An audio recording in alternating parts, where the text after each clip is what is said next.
Hello everyone, welcome to another new video of top 500 MCQ of Indian Penal Code 1860. This video is the 27th part, and if you are not watched the previous video, all the link of previous videos are available in our description box. और जिनको भी PDF file चाहिए, सो PDF file जो है इस video के बाद एक वीडियो और है, उसके बाद जो है PDF फाइल हम लोग टेलीग्राम ग्रुप में उपलब्ध करा देंगे, वहाँ से जाके आप वो डाउनलोड कर सकते हैं। ठीक है, चलो वीडियो स्टार्ट करते हैं। वीडियो स्टार्ट करने से पहले आप सभी से रिक्वेस्ट है, वीडियो पसंद आता है तो वीडियो को लाइक जरूर कर दिया करिए। साथ ही साथ जो है, अगर आपने अभी तक हमारे चैनल को सब्सक्राइब नहीं किया है, चैनल सब्सक्राइब कर लीजिए। ये चैनल आप सभी का है, तो चैनल को सब्सक्राइब कर लीजिए और वीडियो को जो है शेयर कर दीजिए अपने फ्रेंड्स एंड रिलेटिव्स में। चलिए स्टार्ट करते हैं, let get started. Come to our question. The offence of defamation relates to harming, यानी जो इस क्वेश्चन में पूछा गया है कि ऑफेंस ऑफ डिफेमेशन है, यानी जो मानहानि का अपराध है वो संबंधित है, यानी किस चीज़ की क्षति से संबंधित है।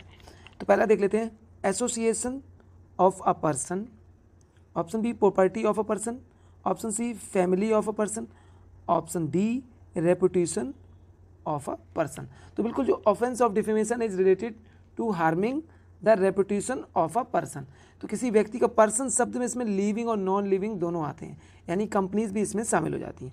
So answer of this question is here option D. अब देखिए डिफेमेशन जो है उसकी डेफिनेशन प्रोवाइड की है सेक्शन 499 में। ठीक है, और जो है कि चैप्टर कौन सा है, तो चैप्टर जो है वो है 21, यानी चैप्टर 21 जो है वो रिलेटेड है डिफेमेशन से। अब देखिए कहाँ तक इसका विस्तार है, तो 499 से लेकर जो है 502 तक जो है डिफेमेशन का एक्सटेंशन दिया है आईपीसी में। ठीक है, नेक्स्ट क्वेश्चन पे आते हैं। The defamation is an, so defamation is क्या होना चाहिए, so it is a civil wrong and criminal offence, यानी देखिए ये एक सिविल रॉन्ग है, साथ ही साथ ये एक क्रिमिनल ऑफेंस भी है। So answer of this question is here option D. Next question पे आते हैं। The defamation can be only of a living person, तो बिल्कुल ये गलत है। यहाँ देखिए नॉन लिविंग यानी कंपनी जो आर्टिफिशियल पर्सन होते हैं उन पे भी लागू होता है, तो ये गलत हो जाएगा। नेक्स्ट देखते हैं, of a living as well as deceased person, तो बिल्कुल जीवित व्यक्ति तथा मरे हुए व्यक्ति पर भी जो है उसके बिहाफ पर भी डिफेमेशन का केस आ जाता है।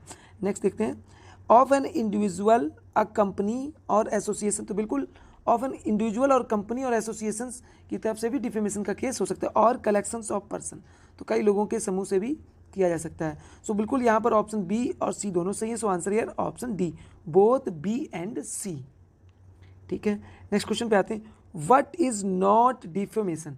अब देखिए अगर हम डिफेमेशन देखें तो डिफेमेशन में डिफेमेशन की परिभाषा दी गई है 499 में, तो बाकी इसमें 10 इसके अपवाद दिए, यानी एक्सेप्शन इसमें 10 दिए गए हैं, तो जिसमें बताया गया है कि ऐसे मामले में जो है कोई डिफेमेशन नहीं होगा। जैसे ट्रुथ का मामला है, अगर सच्चाई की बात की जाए, कोई व्यक्ति सच्चाई की बात करता है तो ऐसी परिस्थिति में जो है वो डिफेमेशन नहीं होगा, या उसे पब्लिश कर देता है।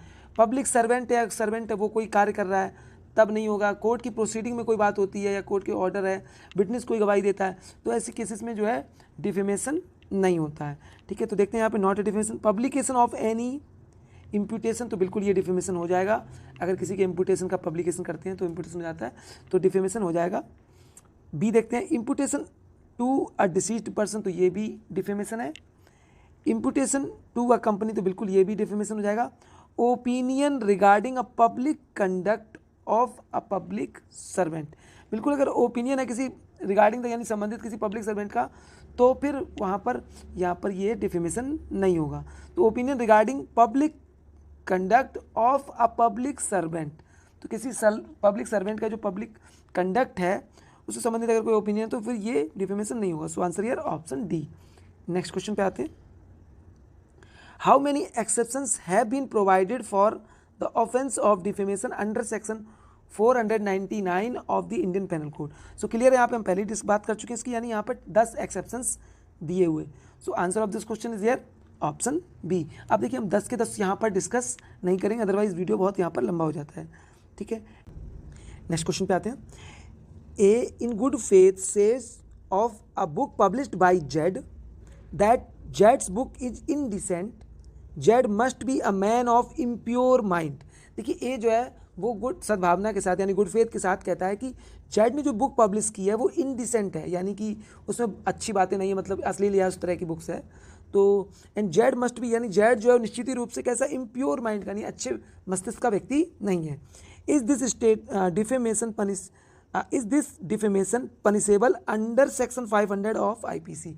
तो बिल्कुल ये आईपीसी के सेक्शन 500 में पनिशेबल नहीं होगा, क्योंकि ये एक एक्सेप्शन में आता है नहीं। एक्सेप्शन नंबर अगर 3 देखें हम लोग, तो एक्सेप्शन 3 जो है उसमें कहता है the conduct of any person touching any public question, यानी किसी व्यक्ति का जो आचरण है वो किसी लोक प्रश्न से संबंधित है और उसको बताता है, तो ऐसी परिस्थिति में जो है अगर वो गुड फेथ में कार्य कर रहा है तो फिर वो पनिशेबल नहीं होगा।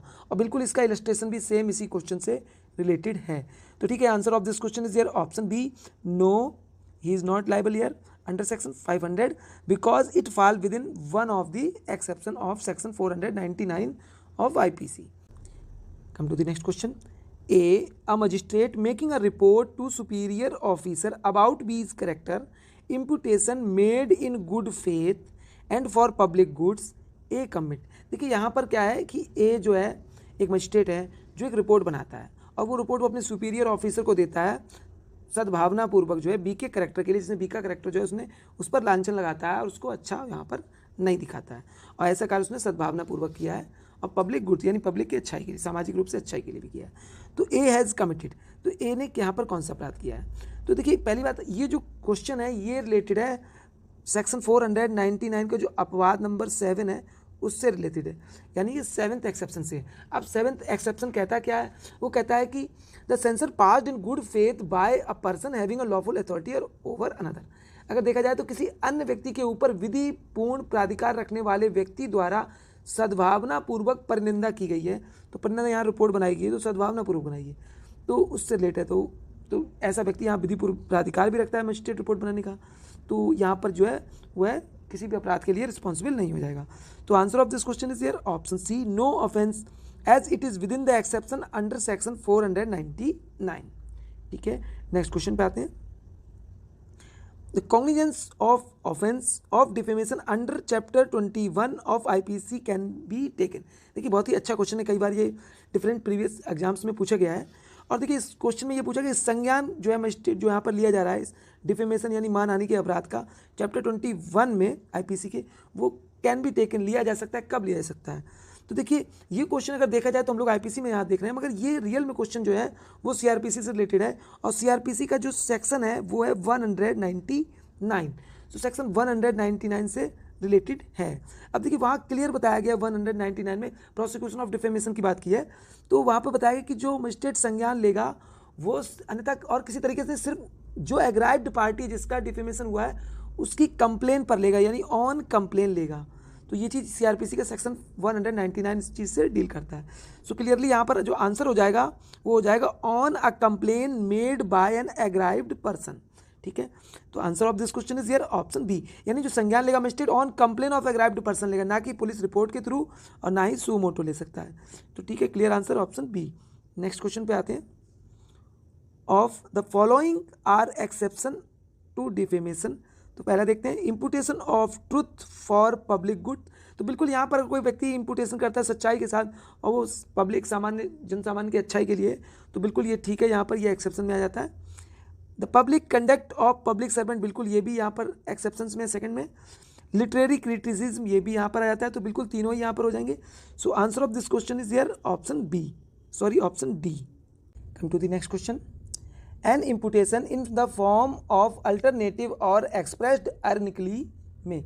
देखिए यहाँ पर सिंपल सा ये क्वेश्चन कहता है कि किसी व्यक्ति के ऊपर लांछन तो लगाया जा रहा है परंतु वो कैसे आयरनिकली यानी मजाकिया अंदाज में उसकी मतलब इंसल्ट भी की जा रही है, वो भी मजाकिया अंदाज में, तो क्या ये अपराध होगा? तो बिल्कुल ये जो है यहाँ पर जो है अमाउंट ऑफ डिफेमेशन में आ जाता है। So answer of this question is there option A. Next question पे आते हैं। An offence of criminal intimidation involve. देखिए क्रिमिनल इंटिमिडेशन जो है उसमें इन्वॉल्व होता है थ्रेट। ठीक है, so answer of this question is there option D. अब बात करते हैं क्रिमिनल इंटिमिडेशन कहाँ दिया है। अगर हम लोग देखें तो सेक्शन 503 जो है आईपीसी का वो क्रिमिनल इंटिमिडेशन की बात करता है। ठीक है, और क्रिमिनल इंटिमिडेशन में क्या क्या है, यानी आपराधिक अभित्रास, हिंदी में बोलेंगे इसको आपराधिक अभित्रास, अभित्रास यानी आपराधिक अभित्रास जो है ये हो जाता है और इसके लिए थ्रेट शब्द यहाँ पर उपयोग किया गया है। सो आंसर यहाँ पर ऑप्शन डी हो जाएगा। नेक्स्ट क्वेश्चन पे आते हैं। Intentional insult with intent to provoke the breach of peace is punishable. देखिए इससे पूछा जो गया, ये क्वेश्चन जो है डायरेक्टली रिलेटेड है सेक्शन 504 से। अब देखिए सेक्शन 504 किस चीज़ से रिलेटेड है? सेक्शन 504 कहता है intentional insult with intent to provoke the breach of peace, यानी लोक शांति भंग करने के, प्रकोपित करने के आशय से, यहाँ पर आशय से अपमान करना है। तो ये चीज़ यहाँ पर सेक्शन 504 में बताइए। अब आते हैं इसमें पनिशमेंट कितना हो सकता है। तो इसमें जो पनिशमेंट है वो दिया गया है 2 ईयर्स का, यानी 2 ईयर्स पनिशमेंट, यहाँ पर ईयर्स का पनिशमेंट की बात की है साथ में, या तो यहाँ पर फाइन भी हो सकता है या बोथ हो सकते हैं, दोनों चीज़ें, ठीक है। So answer of this question is here option D. Come to the next question. A for the purpose of inducing B to desist from prosecuting a civil suit. देखिए ए जो है वो इस उद्देश्य के साथ उसको डराता है, इंड्यूस करता है बी को कि वो अपना दीवानी का बात जो है उसको एब्सटेन कर ले या रोक ले, तो उसके लिए करता है। क्या करता है? थ्रेटन टू बर्न बीज हाउस, और क्या धमकी देता है उसको? बी के घर को जलाने की धमकी देता है। What offence was committed by A is guilty of. A ने कौन सा अपराध किया है? तो ए ने यहाँ पे क्लियरली क्रिमिनल इंटिमिडेशन किया है। So answer of this question is here option D. और क्रिमिनल इंटिमिडेशन जो है इसकी परिभाषा दी गई है सेक्शन 503 में। नेक्स्ट क्वेश्चन पे आते हैं। A false statement, rumour etcetera circulated with intent to cause mutiny और offence against the public peace is dealt under. देखिए यहाँ पर फॉल्स स्टेटमेंट फैलाया गया, अफवाह रूमर फैलाई गई लोगों के बीच में, और उसको सर्कुलेट किया गया विद इंटेंट, किस आशय के साथ? म्यूटनी करने यानी विद्रोह करने के लिए, या फिर ऑफेंस अगेंस्ट पब्लिक पीस, यानी कि जो है सामाजिक शांति है उसके विरुद्ध जो है अपराध करने की आशय से, तो यानी शांति भंग करने के तरीके से। तो ये यहाँ पर पनिशेबल हो जाएगा। तो किस सेक्शन में पनिशेबल हो जाएगा? ये हो जाएगा section 505 of Indian panel code. So answer यार ऑप्शन जो है ऑप्शन ए। अब देखिए 505 क्या कहता है? 505 है वो कहता है the statement inducing a public mischief. अब देखिए यहाँ पे अगर देखें तो यानी लोक रिष्टिकारक वक्तव्य देना, ऐसा वक्तव्य जिससे कि सामाजिक जो शांति है वो भंग हो जाए या उस पर नुकसान पहुँचे, जैसे दंगे हो जाना, इस तरह की स्थिति पैदा करना। तो इस चीज़ के लिए यहाँ बताया गया। अब जैसे देखो इसमें दिया है whoever make the public, make या तो बनाता है या पब्लिश करता है, सर्कुलेट करता है एनी स्टेटमेंट, रूमर और रिपोर्ट, कोई स्टेटमेंट या रूमर, अफवाह या रिपोर्ट, या तो उसको बनाता है या पब्लिश करता है या उसको सर्कुलेट करता है, फैलाता है, तो जिससे क्या हो रहा है? म्यूटनी हो जाती है, सैनिकों में विद्रोह हो जाए, सोल्जर्स में या सामाजिक जनता में पब्लिक ट्रैंक्विलिटी के अगेंस्ट में हो जाए। तो इस तरह की जो समस्याएं हैं या अपराध हैं वो सेक्शन 505 उनसे डील करता है। So answer of this question is here option A. अब बात करते हैं कि इसमें पनिशमेंट कितना है। तो अगर पनिशमेंट की बात की जाए तो इसमें 3 ईयर्स का इम्प्रिजनमेंट यहाँ पर दिया गया है, ठीक है, और साथ में यहाँ पर फाइन हो सकता है या बोथ है। तो ये चीज़ आती है। नेक्स्ट क्वेश्चन पे आते हैं, फाइनल क्वेश्चन इस वीडियो का। इसके बाद सिर्फ एक वीडियो और है, उसके बाद जो है पीडीएफ इस वीडियो सीरीज की टेलीग्राम ग्रुप में उपलब्ध करा दी जाएगी।